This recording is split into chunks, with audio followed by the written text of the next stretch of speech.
Hello everyone and welcome back to Speaking Spurs and me Kieran talking all things Tottenham with two stories today, one being reports and analysis from the 2-2 draw against Liverpool in the Premier League and the other one being this statement from UEFA kicking us out of the Europa Conference League, which we kind of thought may have been coming anyway. Don't forget to subscribe to the channel, bang it with a like and leave your comments below so we can continue the conversation on Spurs. So let's just talk about the game. For the neutral, fantastic game. Gary Neville said at times during the commentary, probably the best game he's seen this season. It was end to end for most of it. Both teams were absolutely going for it. There was selection issues for both teams. Liverpool had a shake-up in defence, missing Fabinho. We obviously had players out due to COVID. So I think the strange thing is, before the game, if you'd have asked most Spurs fans, would you take a draw? I think the majority of them would say yes, just because it's Liverpool. And then, especially when you saw the lineups, you would have taken a draw. Then the game happens and we play really well, create loads of chances. So after the game, you ask Spurs fans, would you still have taken a draw before the game? No. We had enough chances to win the game, just weren't clinical enough. And that's kind of been a theme of Tottenham's for, well, a long time now, isn't it? Pochettino said it many times that we need to finish our chances.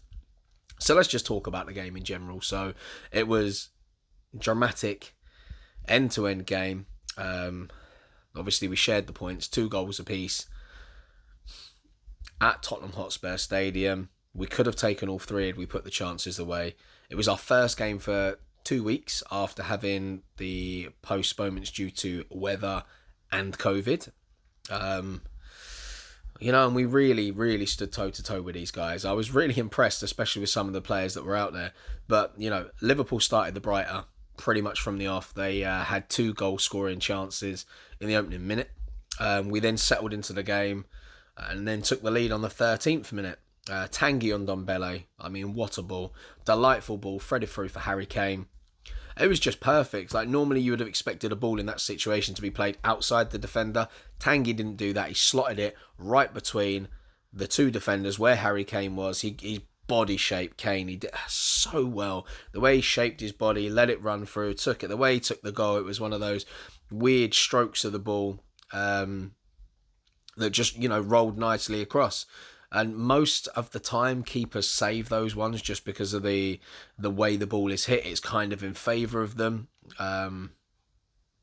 But no, it was just a great finish. Harry Kane scored many goals like that, normally with a bit more power, but this one, he just rolled into the back of the net. Really nice. Should have gone ahead a little bit further than that with some of our counter-attacks, which was a massive feature on the day. Our counter-attack in football was beautiful to watch at times. We broke so well. Obviously, Liverpool play with their very attacking fullbacks, and that leaves gaps at times, and we exploited it really well. We sat back, won the ball, and then broke, and we weren't afraid to use the wings, but we didn't use them straight away. We would break through the centre and play the ball out wide later to, we drew their midfield in, and then created the attack on the wings after that. And we had it not been for, final balls, misfired chances, we could have had so many goals. Sonny should have had one. He pushed the ball wide on the stretch before Dele Alli had an effort that was touched wide by Alisson. And I was listening to the commentary at half time, and Jermaine Defoe was talking about the fact that an informed Dele Alli probably does better. And he also said that if it was him, he'd have put the ball the other side, because it's the obvious side. You're running onto the ball, you open your body up, boom. The keeper's not going to expect it the other side. And they're little things that an informed Dele Alli might have thought about. But I was impressed with the fact that Dele Alli's bursting into the box, making those runs, at least connecting with the ball. So, that's a good sign. That was another chance there. Liverpool then levelled on 35 minutes, and it was one of them where as a Spurs fan, it's coming. We've missed a few chances to put the game, not to bed, but to put us in a more comfortable position before half-time.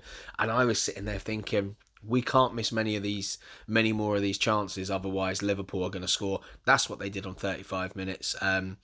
Diogo Jota heading home the ball from an Andy Robertson cross, and it was a delightful cross.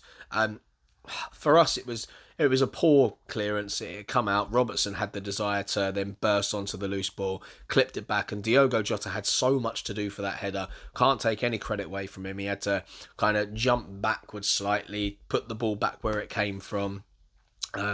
Which is a difficult skill from a standing header. It's not like he was running onto it. So it was great play by them. And then it's 1-1. The game kind of continued in the same vein of form, really. It just continued to be end to end to end to end. And it was a really frustrating one because I kept thinking the longer this goes on, we could end up taking a battering if we don't take these chances. And then Liverpool went ahead on 69 minutes.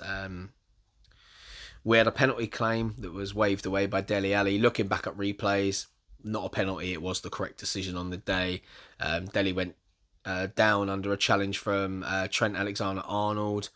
And then Liverpool went straight down the other end when that wasn't given. And ball eventually fell to the fullback who fizzled across, which Robertson headed home. So there we are, 2-1 down, and I'm thinking, do you know what? Like, we've put so much into this game already, played really well, created some lovely chances, haven't managed to finish them, and Liverpool, they were finishing their chances.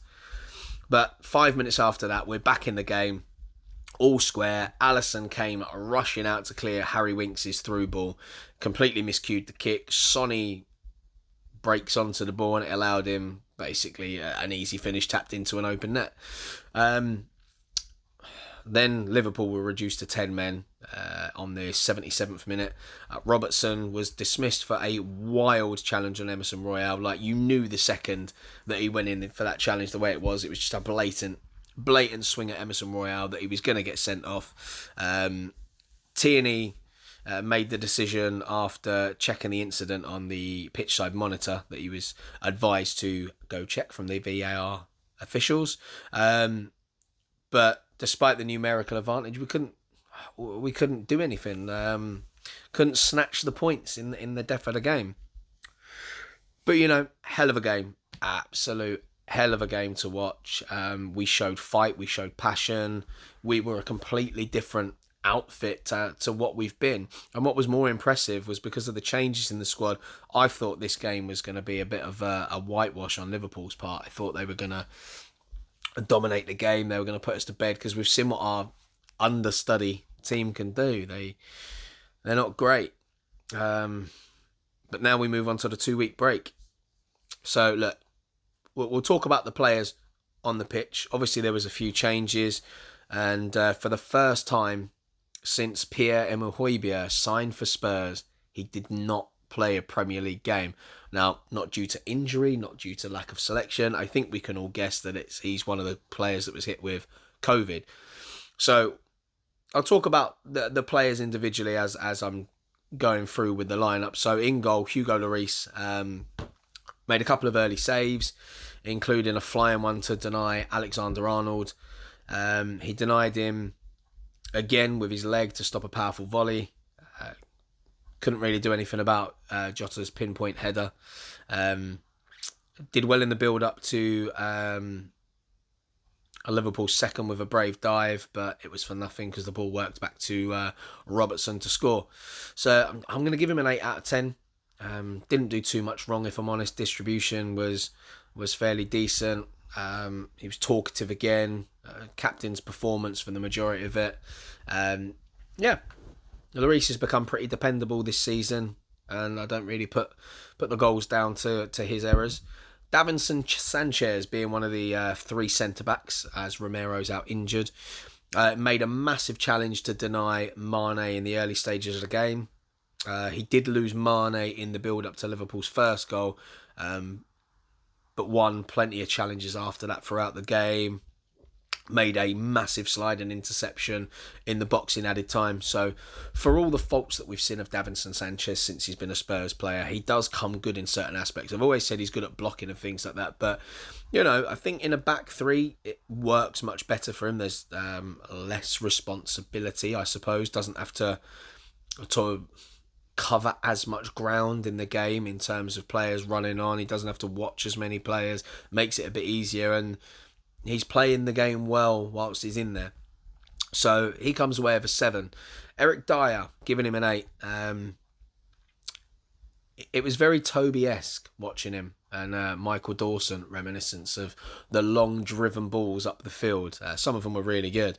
He played the early ball into the path of Sessegnon on the run, and then again for Sonny in the second half, and then another one for Dele that he then took on his chest, got him away. So I think he's enjoying his time there at the back in the middle. He can ping the passes about. Aerially, he's been brilliant. He's really taken an ownership of that role back there. And on the whole, I think he defended well again. So yeah, he comes away with an 8. And then Ben Davies. I'm only giving him a 7. He's been smashing it the last few games in that left of the centre-back 3.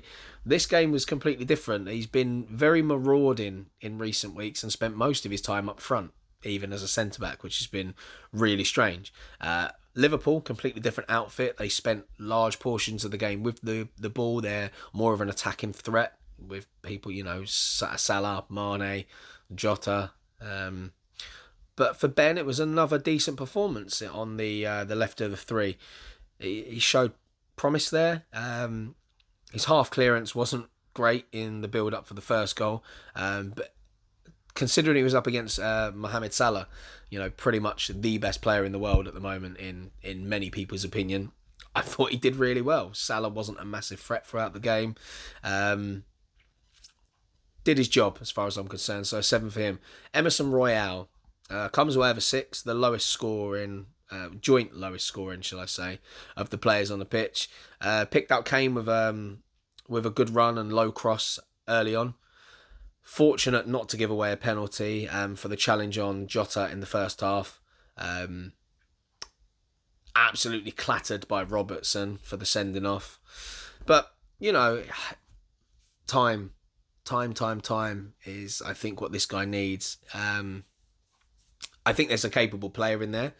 I don't think he's the answer for us on the right-hand side. I do think at some point we are going to need to sign somebody better, especially to be in a Conte side. But for right now, he's a decent option. He can defend, he can attack, doesn't do either of them extraordinarily. His crossing ability isn't great a lot of the time. He might hit 1 in 5, 1 in 6 as a decent cross, which isn't good enough.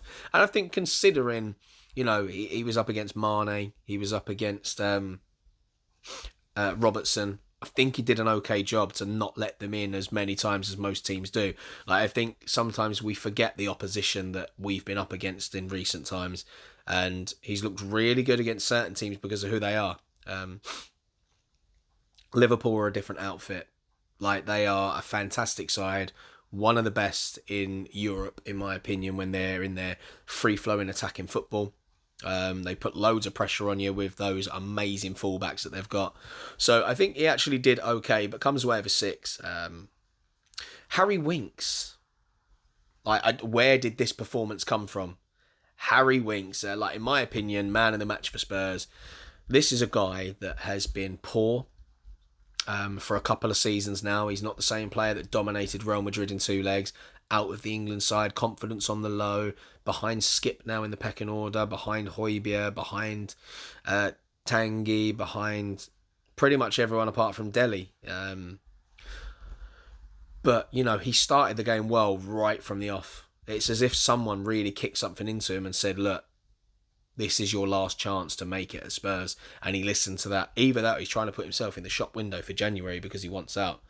But no, he started well from the off. His involvement in the first goal with that great sliding challenge to win the ball back, it got the crowd lively and pumped. It meant we sped up play a bit. Going into that goal gave us the energy, drove us on. And without that tackle, we don't score that goal. He played a couple of perfect balls over the top that set us away on attacks that we didn't actually finish. A lovely curling pass in the final 15 minutes that led to Sonny's equaliser. Played the second half on a yellow card as well. So, to adjust his game on a yellow card and still dominate the way he did against Liverpool, all right, their midfield wasn't the best midfield that you're going to come up against for Liverpool, obviously because of the players that they had out, the replacements they had in there. They had the youngster in there who I actually thought has done well for Liverpool in the games that he's played from so far. And Klopp obviously believes in him. But I thought, for Winksy, this is the best game he's had in a Spurs shirt in a long time. He was fighting, he was dogged, he was passing. He did everything that we've wanted him to do in a long time and did it all in this game. So whatever it was that Conte's done to get that out of him, keep it going. Now on to Tanguy and Ndombele, who comes away with a 6. So, sorry, Winksy, I gave him a 9. Tanguy with a 6. Perfectly weighted pass for Kane's goal. But after that assist, didn't really have much of an impact in midfield. He was replaced by Skip after the hour mark. And we're used to Tanguy being replaced after the hour mark. 60 minutes is pretty much the time that every manager has brought him off. Mainly because he just doesn't have the capabilities at the moment to do 90 minutes. And he's not going to have it at the moment. He's in and out the side. Doesn't get many minutes. I didn't expect him to play much longer. But look, worked fairly hard, but without the quality in this game that we're used to. Ryan Sessegnon got his chance with Reguilon sitting on the bench. So I should imagine Reguilon was another one of the COVID-stricken players that had made a comeback. Got up and down the left flank, ran into the box, teed up Kane for a chance in the final seconds of the first half. He defended pretty well. Did well in the moments when he was up against Salah, which many have failed at. So I'm impressed with that, considering he's had next to no football this season. He's had the injury as well. He showed that he can battle for the left wing back spot, shall I say. I thought he did well. It's promising, mainly because of the team we're up against. We've only seen him against poorer teams so far, so it's been hard to know really where he's at and what he can do. This was a good test, and I thought, he did fairly well in that. So a 7 for Sessegnon. Dele Alli, he only gets a 7, but it was a much better performance than we've seen from him in a long time. Every time he's come into the side this season, he's ran well. He's travelled the furthest in pretty much every game that he's played. Done his defensive duties well, but there's just been no quality at all going forward from him. Well, this game was different. There was loads of effort, loads of endeavour for pretty much what has become our forgotten man. He should have made it 2-0 on the half-hour mark, though, but his shot was touched wide by the keeper, but we spoke about that earlier. He ran on to a dire ball in the second half and then tried to put it across to Kane, but he just scuffed it. I think it hit his heel. On a different day, get a cleaner connection on that, send it across to Kane, and then that goes in the back of the net. But that allowed that to be cut out. He looked rusty in the key moments, but he did make an impact. He put in a shift. He was dragging defenders and midfielders all over the place. He was arriving late into the box. It's the beginning of where he needs to springboard from now. Like, this is the Dele Alli we want. And if he can keep doing that, the quality will come. I have no doubt about that, because it breeds confidence. So, promising. It annoys me that it's taken him this long to show anything like that.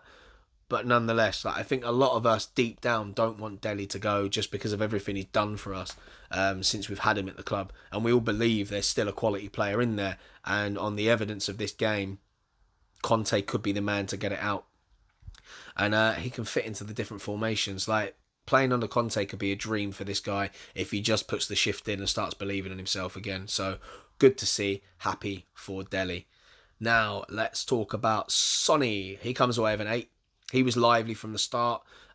Couldn't quite steer Kane's wayward ball into the net in the first half. Ran clear. Should have done better against Alisson. But he would have been offside anyway. In fact, he was flagged offside anyway. Set up Dele for that big chance on the half-hour mark.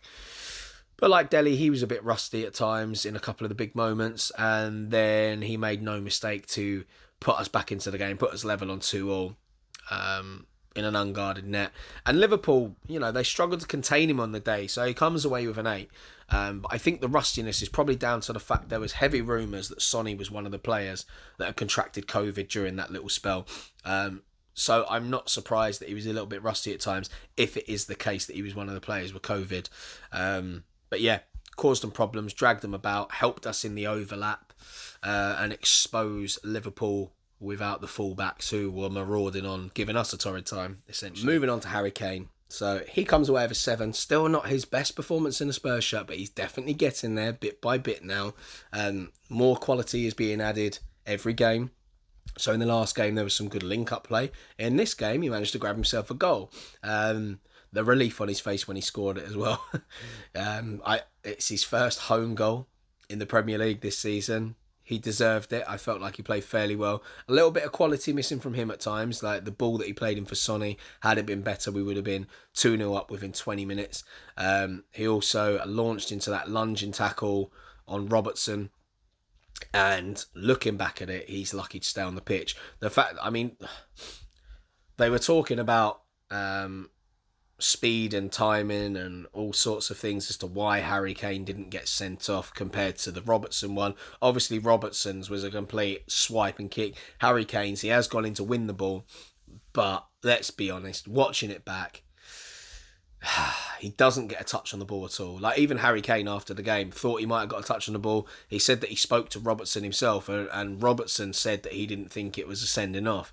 Robertson will probably change his mind looking at the replays, as I think a lot of us have. But let's be honest, should have been a red card, was not a great tackle. He's lunging in full speed, foot facing upwards, definitely above ankle height. It's along the bottom in the bottom area, the shin pad, so not a great challenge. The ball then pops up and it comes off his arm, so it's a handball at the same time as well. So that wasn't great, not a good challenge at all. I think it was just the excitement after he scored and he wanted to prove himself. And it's kind of reminiscent when Sessegnon was on his yellow card, when he got his chance in the Conference League and then put in that second challenge and then got sent off.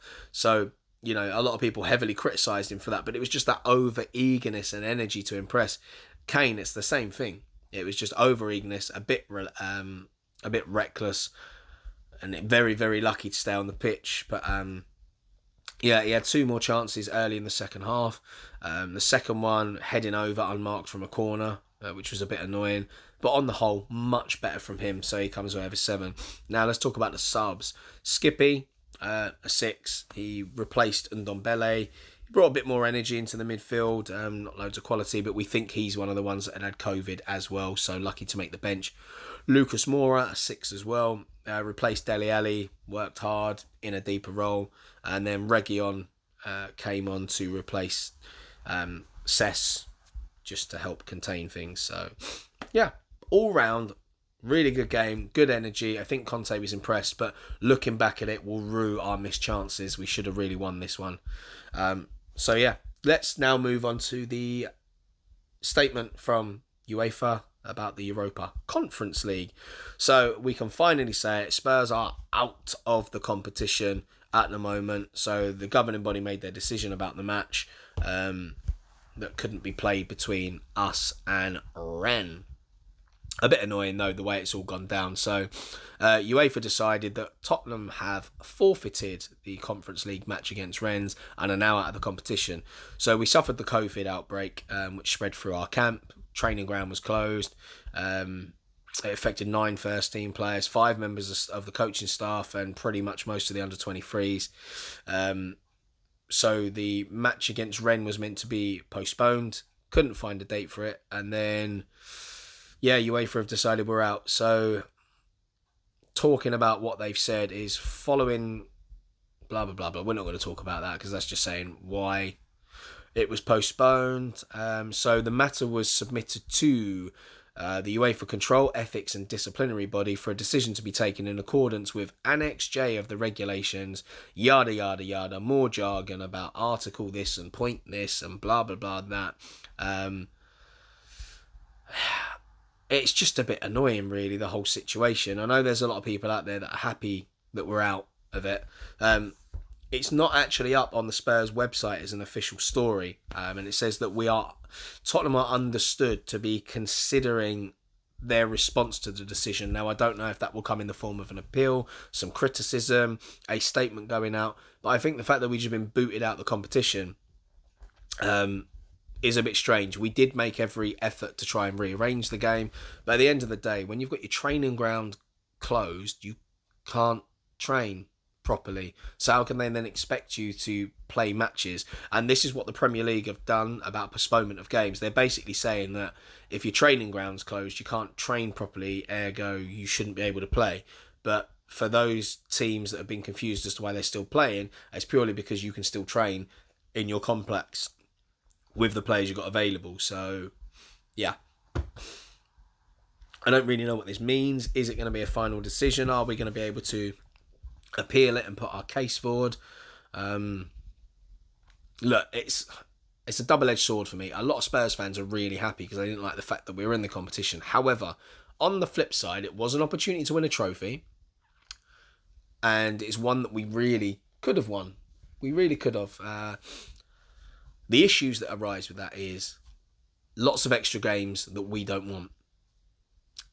So that puts a toll on the team. You're going to pick up injuries along the way. Conte's not the sort of guy to play a weakened team the whole way through. So it would have stretched the squad to a certain extent.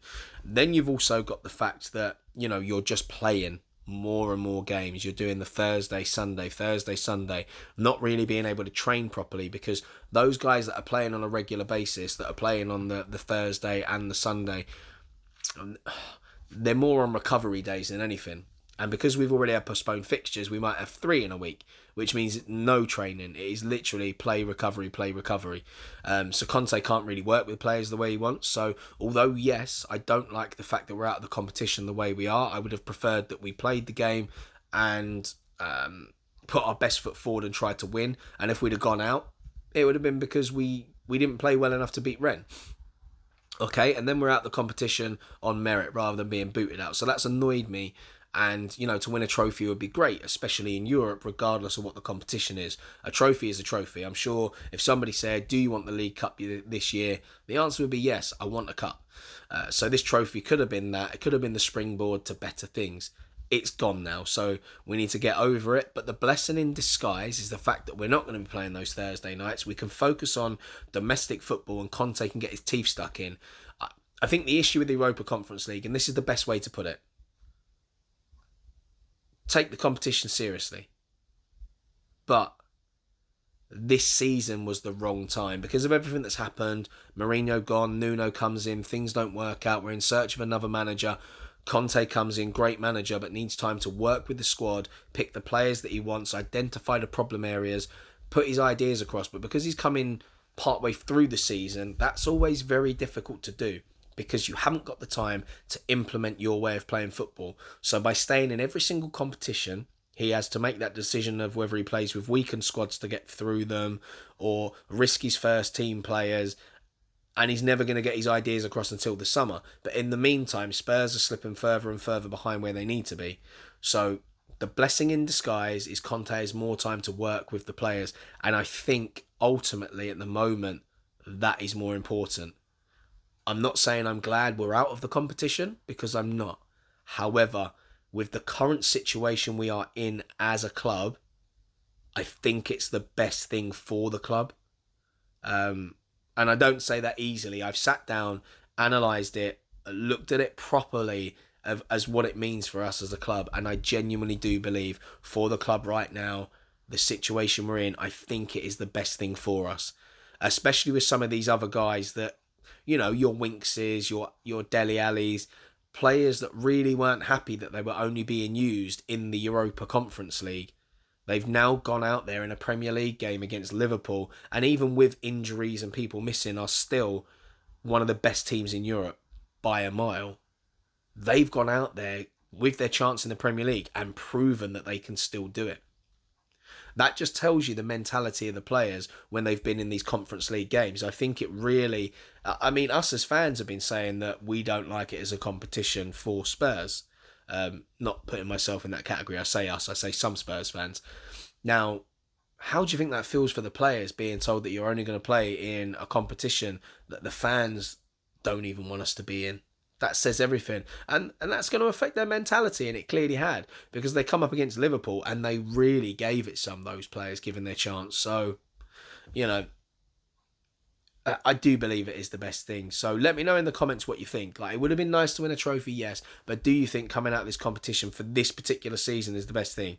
Had Conte been in since day one instead of Nuno, I think I'd be saying something completely different. I think I would be saying we need to still be in the competition, because I think he would have had the squad in a better place if he'd have had a full pre-season. He'd have been able to bring in some of the players that he wants, portray his philosophy onto the team, and we can already see it starting to work. Like, we're running more miles in games and things like that. Like, a lot of stats have improved. We're creating better chances. Our expected goals against Liverpool was the highest it's been all season. So imagine what this guy could have done if he was in from day one. So yeah, blessing in disguise. That's it for today. I'll let you have your comments below. Talk about what you want. I'm going to try a live stream video at some point, because now we've hit the 1,000 subscriber mark, I'm able to do that. So expect one of them to come up at some point this week or over the time leading up to Christmas. I will give you notice of when that's going to be and what it's going to be on, just to give you time to count down before that one comes in. It'll be exciting to try it nonetheless, and I think that means that you can live chat and comment at the same time. I haven't done it before. We'll see how it goes. It'll be a fun experiment. But thanks for sticking around today to listen to a little bit about the Liverpool game and the Europa Conference League situation at Spurs. Don't forget to like, subscribe and comment. And until next time, come on you Spurs.